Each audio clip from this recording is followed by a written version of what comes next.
শার্পের একটা ফ্রিজ ভাইয়া দেখেন। ও সরি, শার্পের এটা বিক্রি হয়ে গেছে ভাইয়া, বিক্রি হয়ে গেছে।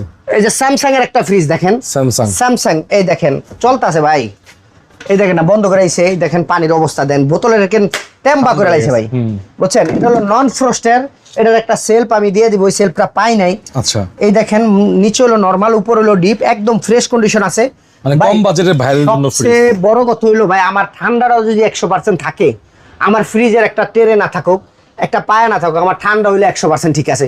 একটা মানুষ ঢাকা শহরে একটা ফ্রিজ কিনে যে একটু কম বাজারে কিনবো, যাওয়ার কালে আবার বেচালাম, যা পারি তাই বেচালাম।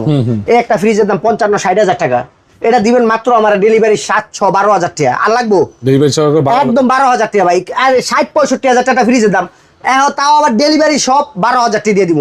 আরো কি চান ভাইয়া? এই যে সিঙ্গারের একটা ফ্রিজ আছে দেখেন, সিঙ্গার ব্র্যান্ডের, সিঙ্গারের। হ্যাঁ, এটা হলো উপর হলো নরমাল, উপরে খুব ক্লিন আছে, নিচে হলো ডিপ। আচ্ছা, 100% ওকে আছে। যারা অল্প সীমিত বাজেট একটা ফ্রিজ চান, এটা নেন, মাত্র 8,000 টাকা ডেলিভারি চার্জ ফ্রি। 8,000 টাকা, মাত্র 8,000 টাকা ডেলিভারি চার্জ ফ্রি। আর কি দিব বলেন, আর কি দিব? আর কিছু দেওয়া লাগবো? 8,000 টাকা ডেলিভারি চার্জ ফ্রি। একটা ফ্রিজের আপনি সার্ভিসিং করবেন, তাও আপনি একটা ফ্রিজের কম্প্রেসার আর গ্যাস চার্জ করলে 10,000 টাকা লাগবে, আর আমি রানিং ফ্রিজ আপনার 8,000 টাকা দিতেছি। এখন অনেক লোক ভিডিও দেখে করবো এটা মনে দিব না, এটা মনে নষ্ট, একজনই কিনতে পারবো ভাই।